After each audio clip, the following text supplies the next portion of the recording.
الله من الشيطان الرجيم بسم الله الرحمن الرحيم سبحانك لا علم لنا إلا ما علمتنا إنك أنت العليم الحكيم قال الله تبارك وتعالى في كتابه المجيد وإذ ابتلى إبراهيم ربه بكلمات فأتمهن قال إني جاعلك للناس إماما قال ومن ذريتي قال لا ينال عهد الظالمين صدق الله العظيم إن الله وملائكته يصلون على النبي يا أيها الذين آمنوا صلوا عليه وسلموا تسليما اللهم صل وسلم وبارك وارحم وترحم على سيدنا وشفيعنا ونبينا وحبيبنا ومولانا محمد صلی اللہ تعالیٰ علیہ وسلم۔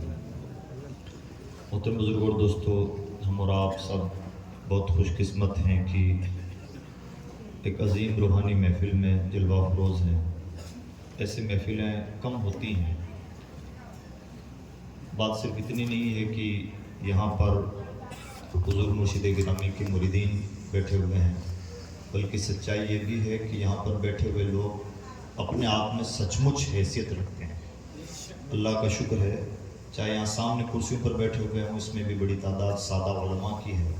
اس سے کوئی فرق نہیں پڑتا کہ کوئی یہاں بیٹھے کوئی وہاں بیٹھے، جو جہاں بیٹھا ہوا ہے اللہ کا فضل ہے کہ ان کی نگاہوں سے فیض یافتہ ہے اور با حیثیت ہے۔ ابھی ہم اور آپ سب نے الگ الگ ریاستوں کے لوگوں سے باتیں سنی، اور یہ بھی ایک اچھی بات ہے کہ یہاں پر کشمیر کے نمائندہ بھی موجود ہیں، گجرات کے بھی ہیں، ایم پی کے بھی ہیں، بہار جھارکھنڈ کے بھی ہیں، ہم راجستھان کے لوگ بھی ہیں، پہاڑی قسم کے بے سود لوگ، اور ہر جگہ کے لوگوں کی یہاں ایک نمائندگی ہے۔ اور ان سب کو جس نے کھینچا ہے وہ مقناطیسی طاقت بھی ہمارے بیچ میں جلوہ افروز ہے، اور دراصل انہی کے لیے ہے اور انہی کی وجہ سے بیٹھے ہوئے ہیں۔ اللہ رب العزت اس آستانے کو سلامت رکھے، سائے کو سلامت رکھے۔ میں نے آپ کے سامنے جو آیت کریمہ تلاوت کی ہے، اللہ رب العزت نے قرآن پاک میں جس نبی کو اور اپنے جس پسندیدہ محبوب بندے کو ایز اے لیڈر پیش کیا ہے، وہ حضرت سیدنا ابراہیم خلیل اللہ کی ذات ہے، امام رہنما کے طور پر۔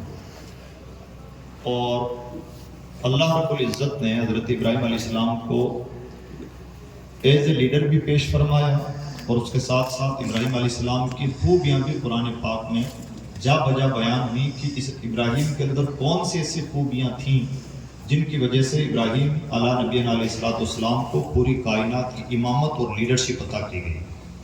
اور یہ بات میں اس لیے چھیڑنا چاہ رہا ہوں کہ آج امت مسلمہ کی جو بڑی ضرورت ہے وہ لیڈرشپ کی ضرورت ہے۔ جب کسی قوم سے اللہ رب العزت ناراض ہوتا ہے تو اس سے لیڈرشپ چھین لی جاتی ہے، اچھے اور ڈھنگ کے لوگ اٹھا لیے جاتے ہیں، اور پھر وہی حشر ہوتا ہے جو حدیث پاک میں فرمایا گیا، ایک لمبی قطار کھڑی ہوتی ہے لیکن سواری کے لائق ایک بھی اٹھ نہیں ہوتا۔ یعنی بھیڑ بہت ہوتی ہے لیکن ڈھنگ کے لوگوں کی بھیڑ نہیں ہوتی، ڈھنگ کے لوگ نہیں پائے جاتے۔ اور قرب قیامت میں یہ اور زیادہ ہو رہا ہے کہ یہ دور قحط الرجال ہے، اچھے ڈھنگ کے کام کے سلیقہ مند انسان نہیں ملتے، دور دور تک نہیں ملتے۔ اور ایسے لوگ جب سلیقہ مند لوگ نہیں ملتے تو ایسے لوگ کسے ملیں جو سلیقہ مند لوگ تیار کریں، اور اگر کسی زمانے کو ایسے لوگ مل جائیں تو ان لوگوں کو ان کی بڑی قدر کرنی چاہیے، اس زمانے کی سب سے بڑی ذمہ داری بنتی ہے۔ تو ایسا سلیقہ مند انسان جسے قرآن نے لیڈر کے طور پر پیش فرمایا ہے، وہ شخصیت ابراہیم خلیل اللہ کی شخصیت ہے۔ اور ان کی لیڈرشپ کے اینگل میں تھوڑی دیر میں پیش کروں گا۔ اقبال چونکہ قرآن کا شاعر ہے، اور اقبال کی بڑی اچھی بات یہ ہے کہ اقبال وہی انگلی رکھتا ہے جہاں درد ہوتا ہے، اور اس درد کی دوا بیان کرتا ہے۔ یہ اقبال کی خوبی ہے۔ عام طور پر شاعروں کا پرابلم یہ ہے کہ شاعر صرف ایک چشمہ رکھتے ہیں اور جدھر جس رو میں بہتے ہیں بہتے ہی چلے جاتے ہیں۔ جیسے کوئی صرف مایوسی کی شاعری کرتا ہے، کوئی صرف جذبات کی شاعری کرتا ہے، کوئی صرف انقلاب کی شاعری کرتا ہے، لیکن اقبال ایسا شاعر ہے جو درد بھی بیان کرتا ہے اور درد کے ساتھ دوا بھی دیتا ہے۔ اقبال کے چند اشعار وہ ہیں جو بڑے کمال کے اشعار ہیں۔ ان دو شعر مجھے بڑے پسند ہیں جس میں اقبال نے پوری امت کے درد کا درما بیان کیا ہے، اور بالکل سادہ انداز میں بیان کیا ہے علاج آتش رومی کے سوز میں ہے تیرا، تیری خیرت پہ غالب فرنگیوں کا قسم۔ دو لفظوں میں اس نے کہانی پیش کی ہے، علاج آتش رومی کے سوز میں ہے تیرا، تیری خیرت پہ ہے غالب فرنگیوں کا قسم۔ اور دوسرا شعر ہے، خیرت کے پاس خبر کے سوا کچھ اور نہیں، تیرا علاج نظر کے سوا کچھ اور نہیں۔ یہ سادہ سی کہانی ہے جو اقبال نے نچوڑ کے پیش کی ہے۔ اور اقبال نے چونکہ قرآن کا شاعر ہے تو قرآن سے استعارے لیے ہیں، قرآن سے باتیں لی ہیں، تو جہاں لیڈرشپ کی بات آئی ہے، حضرت ابراہیم علیہ نبی علیہ السلام کو اقبال نے بار بار پیش کیا ہے۔ آج بھی ہو جو براہیم سائیمہ پیدا، آگ کر سکتی انداز گلستان پیدا، یہ دور اپنے براہیم کی تلاش میں ہے، صنم کدا ہے جہاں لا الہ الا اللہ۔ تو سچائی یہ ہے کہ آج بھی دنیا کو ابراہیم کی ضرورت ہے۔ آج بھی کوئی ابراہیم بننے کے لیے تیار ہو تو آگ ٹھنڈی ہونے کے لیے پہلے سے تیار ہے۔ پرابلم یہ نہیں ہے کہ آگ ٹھنڈی نہیں ہوتی، ریئل پرابلم یہ ہے کہ ابراہیم بھی تو نہیں ملتا، ابراہیم نہیں ملتا، ابراہیم سا ایمان نہیں ملتا۔ تو ابراہیم کیا ہے، ابراہیم کا ایمان کیا ہے، ابراہیمی خوبیاں کیا ہیں جو قرآن پاک نے پیش کی ہیں، وہ جو میں نے آیت کریمہ آپ کے سامنے پیش کی ہے، اللہ رب العزت نے وہاں ابراہیم علیہ السلام کی چند خوبیاں بیان فرمائی ہیں، اور اس کے بعد میں جگہ جگہ ابراہیم علیہ السلام کی خوبیاں بیان فرمائی ہیں۔ 14ویں پارے میں اللہ رب العزت نے 14ویں پارے کے لاسٹ میں بیان فرمایا، ان ابراہیم کان امہ قانتا للہ حنیفا ولم یکن من المشرکین شاکرا لانعمہ اجتباہ وہداہ الی صراط مستقیم۔ ابراہیم اپنے رب کی بارگاہ میں عاجزی پیش کرنے والا، سب سے رشتہ ناتا توڑ کر صرف اپنے رب سے رشتہ رکھنے والا، اللہ کے ساتھ کسی کو شریک نہ ٹھہرانے والا، اللہ کی نعمتوں کا نہایت شکر گزار۔ جب یہ باتیں ابراہیم کے اندر پائی گئی تو اللہ رب العزت نے اجتباہ وہداہ الی صراط مستقیم، اللہ نے کائنات میں سے ابراہیم کو چن لیا اور ابراہیم کو صراط مستقیم کا نشان بنا دیا۔ ابراہیم کی دو خوبیاں اور بیان ہوئی قرآن پاک میں جو انوکھی خوبیاں ہیں، دو خوبیوں میں قرآن پاک نے گویا دو جہان نچوڑ کے رکھ دیے۔ ان ابراہیم لأوّاہ حلیم، ابراہیم اپنے رب کی بارگاہ میں آہیں بھرنے والا اور لوگوں کو برداشت کرنے والا ہے۔ دو شکلیں ہوتی ہیں کسی بھی انسان کی، ایک رشتہ اس کا اور اس کے رب کا، ایک رشتہ اس بندے کا اور دوسرے بندوں کا، یعنی نبیوں کا ایک رشتہ رب سے اور نبیوں کا دوسرا رشتہ اللہ کے مخلوق سے۔ ابراہیم کا اپنے رب سے رشتہ یہ اواہ، آہیں بھرنے والا، یہ لفظ بہت کچھ اپنے آپ میں۔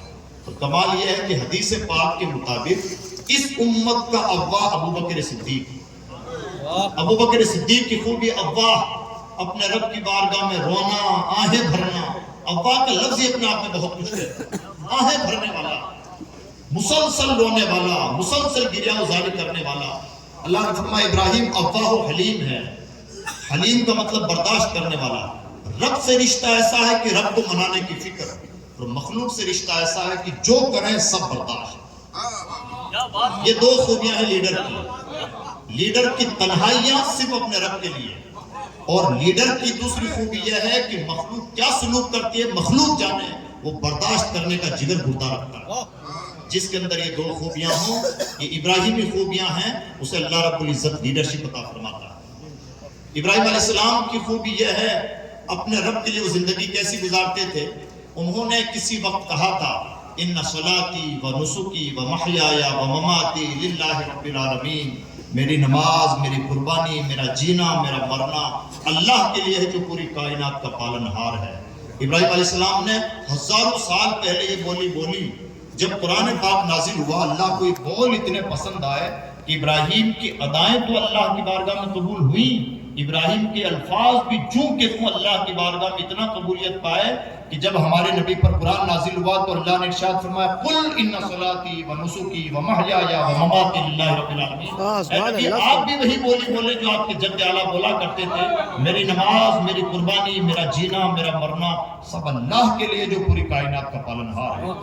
ابراہیم کی شخصیت تو شخصیت، ابراہیم کے ہزاروں سال پہلے بولے ہوئے الفاظ پہ اللہ کی بارگاہ میں چونکہ تو زندہ ہے۔ اور جب کسی کو اللہ لیڈرشپ عطا فرمائے تو اس کی لیڈرشپ کی شان کیا ہوتی ہے؟ اللہ رب العزت نے ارشاد فرمایا وَإِذِ ابْتَلَىٰ إِبْرَاهِيمَ رَبُّهُ بِكَلِمَاتٍ، اللہ نے ابراہیم کو چند چیزوں، چند باتوں کے ذریعے سے آزمایا، فَأَتَمَّهُنَّ، ابراہیم ان آزمائشوں پر 100% کھرا اترا۔ شروعات کہاں سے ہوئی لیڈرشپ کی؟ آزمائش سے۔ یہ ہے پہلی چیز، سستے میں نعمت نہیں ملتی۔ حضرت فرماتے ہیں آزمائش کے بغیر تو کام نہیں بنتا، آزمانا تو پڑے گا، وہ بھلے چاہے کتنے بھی پرانے ہوں، حاجی رضا علی صاحب چاہے 40 سال پرانے ہوں، آزمائشوں کا دور تو آج بھی چل رہا ہے، آئندہ بھی چلے گا، آزمائشیں ختم نہیں ہوتی۔ ہم جمعہ 8 دن وابستہ ہوئے اور کرامتوں میں لگ جائیں، مجھے معاف کیجئے گا، یہ ہماری بڑی کمزوری ہوگی۔ اس راستے میں آزمائشیں ہیں اور آزمائشوں پر 100% کھرا اترنا پڑتا ہے۔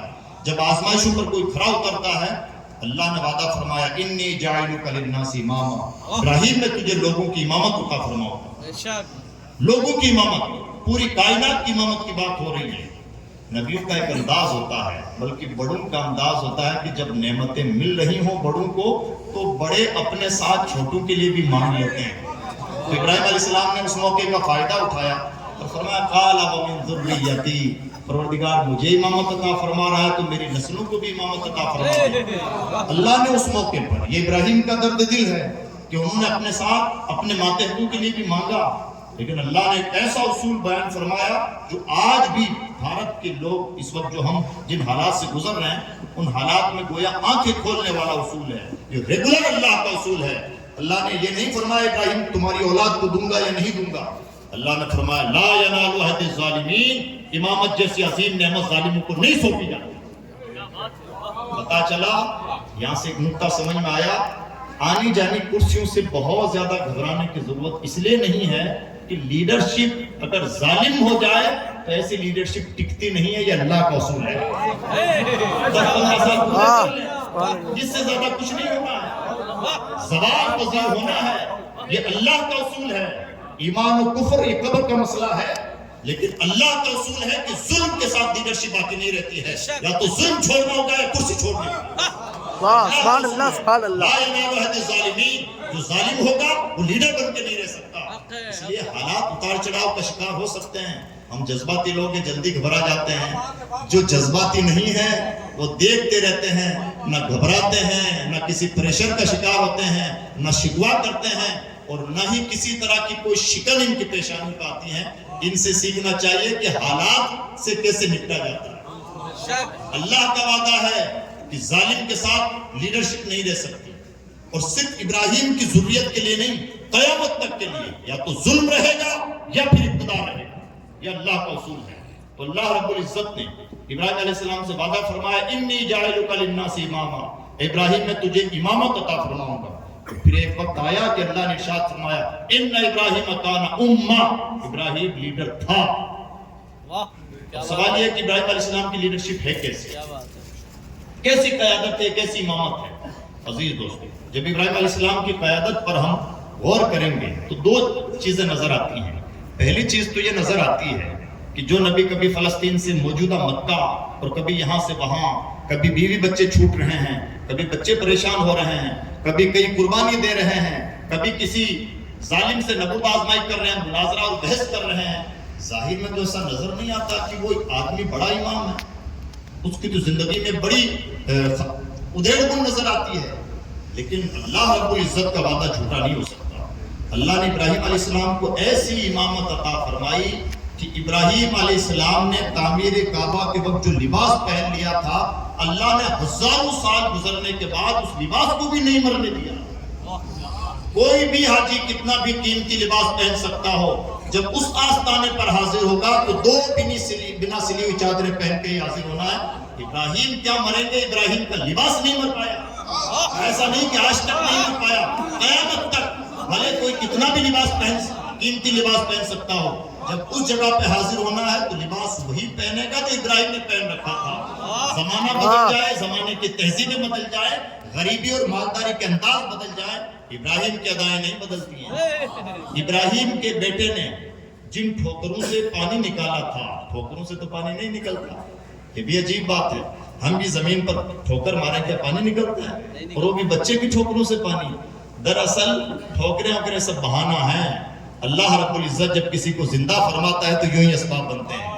ابراہیم علیہ السلام کے بیٹے کے قدموں کی ٹھوکروں سے جو پانی پیدا ہوا وہ پوری دنیا کے پانیوں کا امام ہے۔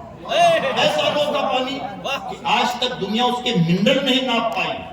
کسی پانی میں یہ منرل زیادہ ہوتے ہیں, کسی میں یہ خوبی, یہ خامی, کچھ پلس مائنس چلتے رہتے ہیں, اس میں کوئی مائنس نظر ہی نہیں آتا. اور ایسا زندہ پانی کہ کتنا بھی گہرا کنواں ہو اور کتنا بھی بھاری کنواں ہو جہاں پانی کے چشمے پھوٹتے ہوں, مسلسل بہنے کے بعد ایک وقت آتا ہے کہ وہ پانی کا چشمہ خشک ہو جاتا ہے. اور ماڈرن سائنس کی بات کریں تو ماڈرن سائنس یہ کہتی ہے پانی ایک جگہ ٹکا نہیں رہتا. آج جس زمین پر پانی ہے, آنے والے زمانے میں وہاں پانی ختم ہو جائے گا, دوسری زمینیں جہاں پر پانی نہیں تھا اندر اندر پانی وہاں چلتا چلا جاتا ہے, یعنی پانی یہاں سے وہاں, وہاں سے یہاں ٹرانسفر ہوتا رہتا ہے. عجیب بات یہ ہے کہ ہزاروں سالوں سے دنیا بھر میں سپلائی ہونے والا پانی کے چشمہ ٹوٹتا ہی نہیں. ایسی امامت کہ اس کی امامت کو کہیں خطرہ لاحق نہیں. ابراہیم علیہ السلام کی بیوی نے جہاں پر چکر لگائے تھے, یہ بھی سمجھنے کی چیز ہے. اگر کہیں ہمیں مان لیجیے یہاں پانی تلاش کرنا ہے تو ایک بار جا کے آ گئے, دل نہیں مانا تو دوبارہ چیک کر لیا. یہ کیا کہ ایک بار گئے, دوبارہ گئے, تیسری بار, چوتھی بار, پانچویں بار, 7 مرتبہ. دراصل یہ پانی کے لیے چکر نہیں, اللہ رب العزت کو یہ امر کرنا تھا کہ ابراہیم سے جو جو چیزیں جڑ گئی ہیں وہ قیامت تک کے لیے امام ہیں.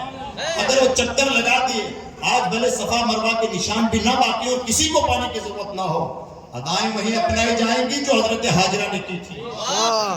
اور اتنا قیمتی بند حضرت حاجرہ کے قدموں کے نشان کی وجہ سے ان پہاڑیوں کا مقدر ایسا ہو گیا کہ قرآن میں نام لے کے ذکر ہوا اتنا اہتمام کے ساتھ, ان صفا والمروہ من شعائر اللہ, صفا مروہ اللہ کی نشانیوں میں سے.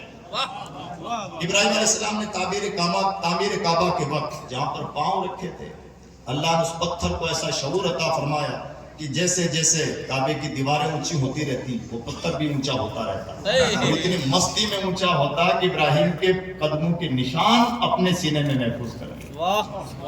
پتھر نے اتنا ادب کیا تو اللہ نے مقام ایسا ارشاد عطا فرمایا. اللہ فرماتا واتخذوا من مقام ابراہیم مصلی, لفظی ترجمہ یہ ہوگا ابراہیم نے جہاں پاؤں رکھے تھے تم وہاں سجدہ کرو. مقام ابراہیم کو مصلی بناؤ.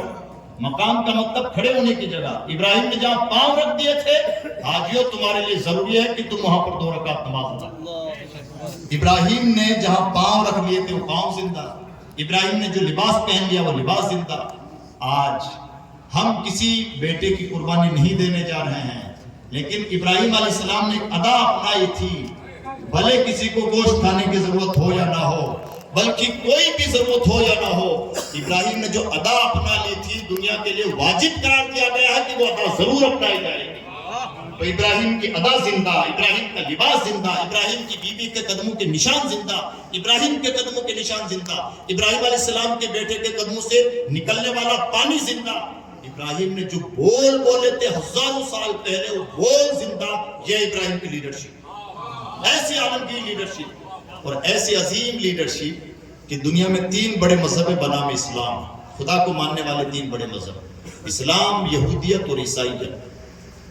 عیسائی صرف عیسیٰ علیہ السلام کو مانتے ہیں, ہمارے نبی کو نہیں مانتے, حضرت موسیٰ کو نہیں مانتے. یہودی حضرت موسیٰ کو مانتے ہیں, حضرت عیسیٰ کو, ہمارے نبی کو نہیں مانتے. ہم وہ خوش قسمت ہیں جو کہتے ہیں ہم تمام نبیوں پر ایمان لے.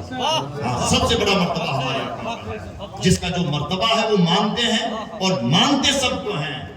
لیکن ابراہیم وہ عظیم ترین شخص ہیں جن کے بارے میں یہودی کہتے ہیں ہمارے ہیں, عیسائی کہتے ہیں نہیں ہمارے ہیں, اور ہم مسلمان کہتے ہیں وہ ہمارے آقا.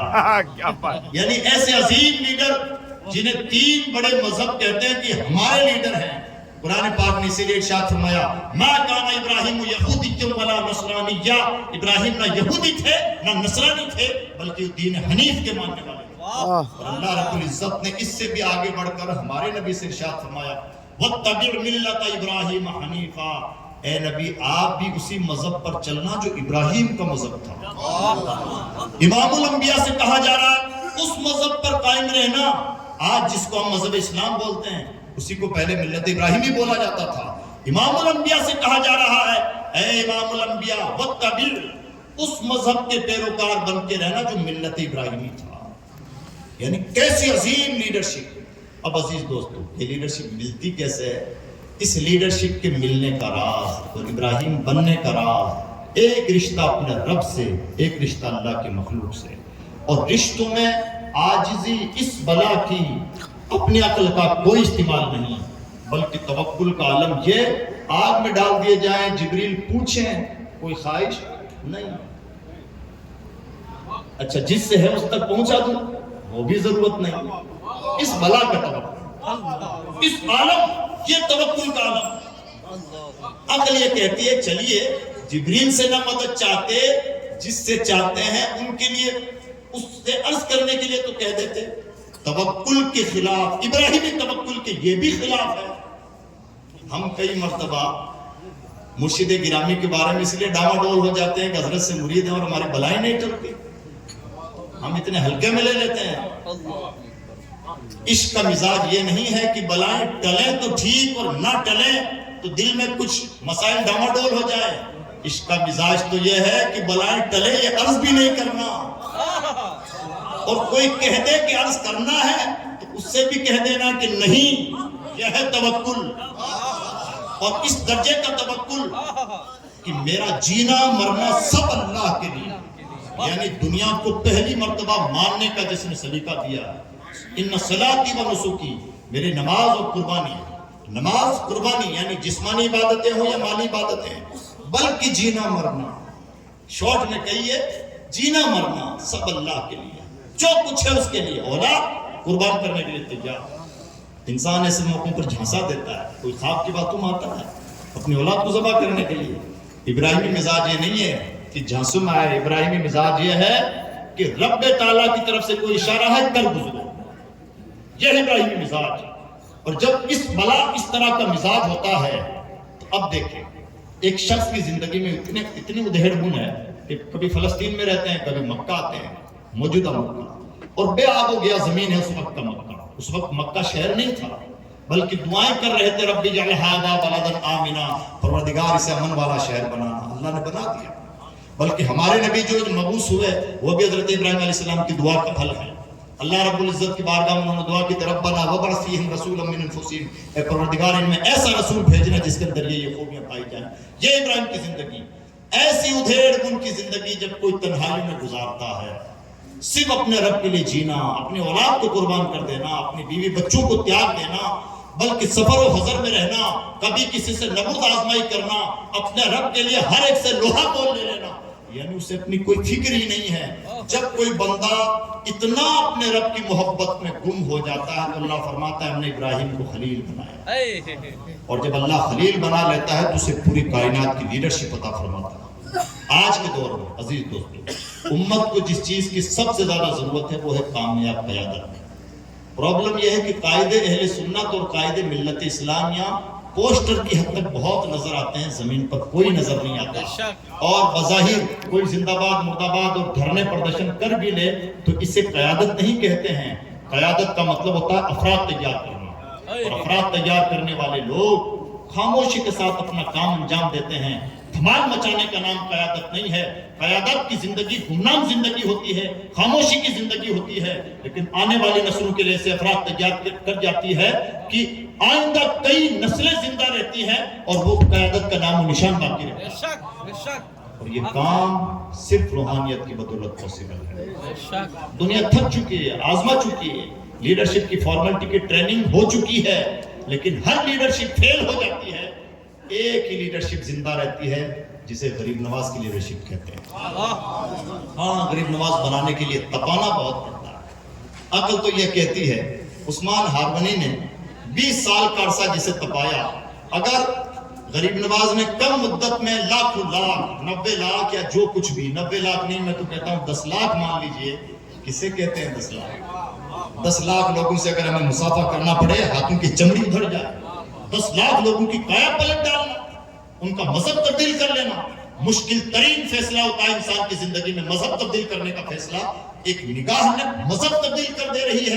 ایسا شخص اگر اس کے 20 سال، اس کی عمر کے 20 سال جو عثمان ہارونی کے پاس گزارے وہ بچا لیتے تو شاید یہ اربوں کو کروس کر جاتے۔ یہ کہتی ہے عقل، لیکن عشق یہ کہتا ہے کہ دراصل جو لاکھوں کا مقدر بدلا ہے انہیں 20 سالوں میں بدلا ہے۔ یہ جو 20 سال کا ٹائم پیریڈ لگ رہا ہے کہ صحبت شیخ میں جوتیاں اٹھانے میں گزر رہا ہے، یہی تو غریب نوازی ہے۔ یہی تو شخصیت سازی ہے، اسی طرح سے افراد تیار کیے جاتے ہیں۔ اور عزیز دوستو، غریب نواز بننے کا بھی ایک راز ہے، اور وہ راز کیا ہے؟ غریب نواز کو ہم بہت اینگل سے دیکھتے ہیں۔ غریب نواز کو دیکھنے کا ایک اینگل یہ بھی ہے کہ غریب نواز کو جس چیز نے غریب نواز بنایا وہ ہے ابراہیم قندوزی کا ٹکڑا۔ حضرت غریب نواز کے بارے میں ہم سب جانتے ہیں، وہ ایک انگوروں کے باغ میں اپنا انگوروں کا باغ چلایا کرتے تھے، اس کی رکھوالی کیا کرتے تھے۔ ایک فاقہ مست آدمی جس کو غریب نواز نہیں جانتے، اس وقت غریب نواز نہیں، معین الدین تھے، معین الدین نہیں جانتے کہ یہ بابا کون ہے۔ شکل و شباب سے ایسا لگتا تھا کوئی نیک آدمی ہے، اللہ والا۔ دیکھیے احترام، دیکھیے اور ٹرن پوائنٹ دیکھیے کہ کس طرح سے انسانوں کی زندگی میں تبدیلیاں پیدا ہوتی ہیں۔ غریب نواز نہیں جانتے تھے کون ہے، کوئی تعارف نہیں ہے، یہ نہیں جانتے تھے کہ کوئی ولی کامل ہے، اتنا جانتے تھے کہ شکل و شباب سے لگتا ہے کہ کوئی نیک آدمی ہے۔ تو غریب نواز نے ان کے ساتھ سلوک کیا کیا؟ اپنے باغ میں جو اچھی کوالٹی کے انگور تھے وہ بابا کی بارگاہ میں پیش کرتے، یہ کام کیا غریب نواز نے۔ تو غریب نواز نے اپنا کام کر دیا کہ جو بیسٹ تھا وہ پیش کر دیا، اور فقیر نے اپنا کام کیا۔ وہ کیا کیا؟ روٹی کا سوکھا ٹکڑا نکالا، منہ میں چبایا اور اس بچے کو دے دیا۔ اب یہاں پر امتحان کی گھڑی ہے۔ اگر ہم اور آپ جس آدمی کو جانتے ہی نہیں، جس کے بارے میں کچھ نہیں جانتے، وہ ہمیں اپنے منہ میں روٹی کا ٹکڑا چبایا ہوا دے دے تو کیا ہماری طبیعت اسے نگلنے کی اجازت دے گی؟ ہم کہیں گے بابا جی ہم نے تو آپ کا احترام کیا کہ آپ کو اچھی کوالٹی کے انگور پیش کیے اور آپ اپنے منہ میں چبایا ہوا ہمیں دے رہے، ہمیں انسلٹ فیل ہوگا۔ لیکن دوستو، جب اتنا کوئی اپنے آپ کو جھکا لیتا ہے، صرف اتنا جانتے ہیں کہ کوئی اللہ کا بندہ ہے، نہیں جانتے کہ کون ہے، وہ نہیں جانتے تھے کہ ابراہیم قندوزی کوئی ولی کامل ہے، اتنا جانتے تھے کہ کوئی اللہ کا بندہ ہے، لیکن عاجزی کا عالم یہ کہ فقیر کے منہ میں چبایا ہوا ٹکڑا اپنے منہ میں نگل لیتے ہیں۔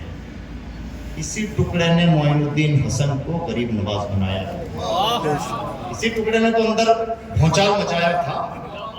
تبھی تو بے چینی پیدا ہوئی تھی کہ والدہ سے اجازت لینا، علم حاصل کرنا چاہتے ہیں۔ اور لوگوں کو کئی بار لگتا ہے کہ ایک ٹکڑا یا تھوڑی سی نگاہیں یا تھوڑا سا لنگر کیا کام کر سکتا ہے۔ 15 سال علم حاصل کرنے کے بعد بھی اس ٹکڑے نے اپنا اثر نہیں کھویا۔ 15 سال علم ظاہر حاصل کرنے کے بعد اب بھی وہ ٹکڑا اپنی بے چینی مچا رہا ہے اور اب کہہ رہا اب تو علامہ بنے ہو، عالم بنے ہو، اب جو کچھ پڑھا لکھا تھا اسے صاف بھلا دینے کے لیے تیار ہو جاؤ۔ اور اب علم سے دوسری دنیا کی طرف وہی ٹکڑا لا رہا ہے۔ عثمان ہارونی ابھی نہیں ملے ہیں، عثمان ہارونی کا کام تو بعد کا ہے۔ پہلے معین الدین کو اتنا مؤدب بننا پڑتا ہے، اور اتنا مؤدب کوئی ہو وہی غریب نواز بنتا ہے۔ ہم اگر معمولی چیزوں کی بنیاد پر انسانیت کی قدر نہ کریں، اللہ کی مخلوق کی قدر نہ کریں، یا تھوڑے موڑے علم کا شکار ہو کر، علم میں انا کا شکار ہو کر کے ہر کسی کو خاطر میں نہ لائیں، آسان نہیں ہے غریب نوازی کا راستہ۔ اب اس ٹکڑے نے کام یہ کیا کہ 15 سال علم حاصل کرنے کے بعد اب تیار کیا اس بات کے لیے کہ کسی کو تلاش کیا جائے۔ اور یہ پھر ایک اصول ہے، ملتے ہیں لیکن تلاش کے بعد ہی ملتے ہیں، اور ہلکے میں ملنا بھی نہیں چاہیے۔ ہلکے میں مل جائیں تو لوگ بڑے ہلکے میں لے لیتے ہیں اور نقصان ہو جاتا ہے۔ تھوڑا مشکل ہونی چاہیے اس راستے میں۔ ہاں تلاش کرتے ہیں تو ملتے ضرور ہیں، اس لیے ملتے ہیں کہ اگر ہم اپنے رب کی بارگاہ میں بھیک مانگیں کہ پروردگار بے اولاد ہیں، اولاد دے دے، اولاد صرف ہمارے مطلب کی چیز ہے، 100% ہم اپنے مطلب کی چیز مانگ رہے ہیں، کریم دے دیتا ہے۔ اگر ہم اس کی بارگاہ سے یہ بھیک مانگیں پروردگار اپنی معرفت دے دے، نہیں دے، ہمارا مطلب کی چیز دے دیتا ہے، اپنی معرفت نہیں دے گا۔ شرط یہ ہے کہ طلب سچی ہو۔ حضرت خواجہ معین الدین حسن چشتی نے اللہ کی بارگاہ میں بھیک مانگی، مرشد ملا۔ جس طرح سے انجان ابراہیم قندوزی کے ساتھ ان کا سلوک ایسا تھا، وہ تو تلاش کر کے وہاں تک پہنچے ہیں۔ اب ادب کا کیا عالم ہوگا؟ اور جب ادب کا عالم یہ ہوتا ہے تو پھر ہندوستان کا عالم وہی ہوتا ہے جو ہم دیکھ رہے ہیں۔ عزیز دوستو، ہمیں ان چیزوں سے جو بنیادی طور پر سیکھنے کی ضرورت ہے وہ ہے ادب۔ بلا کا سرنڈر کر دینا، سرنڈر ایسا کرو جیسے ابراہیم نے کیا، مانو ایسا جیسے غریب نواز نے مانا۔ اور ان سب کی اجتماعی مثال دیکھنی چاہیں تو ہمارے روحانی جد اعلیٰ حضرت ابوبکر صدیق کی زندگی میں دیکھ لیں۔ ماننا ان سے سیکھیں، تسلیم کرنا ان سے سیکھیں، سرنڈر کرنا ان سے سیکھیں۔ جب اس بلا کا جذبات ہوں اور جب اس بلا کا تسلیم کا جذبہ ہو، اللہ رب العزت کی عنایتیں بے پایاں برستی ہیں۔ آج کے دور میں بھارت کی اور آنے والے زمانے میں بھی اگر بھارت کا کوئی نقشہ بدل سکتا ہے تو صرف روحانیت ہے۔ پرابلم یہ ہے کہ یہاں بھی بڑی دھما چوکڑی ہے، یہاں بھی بہت دیسی اور غیر دیسی، دیسی اور ڈپلیکیٹ بہت کچھ ہے، اور یہ ہونا ہی ہے۔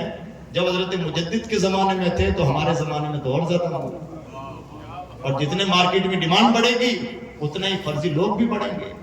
ذمہ داری بنتی ہے سچے لوگوں کی کہ وہ اوریجنل چیز مارکیٹ میں پہنچائیں اور بہت تیزی کے ساتھ پہنچائیں، بغیر کسی انتظار کے پہنچائیں۔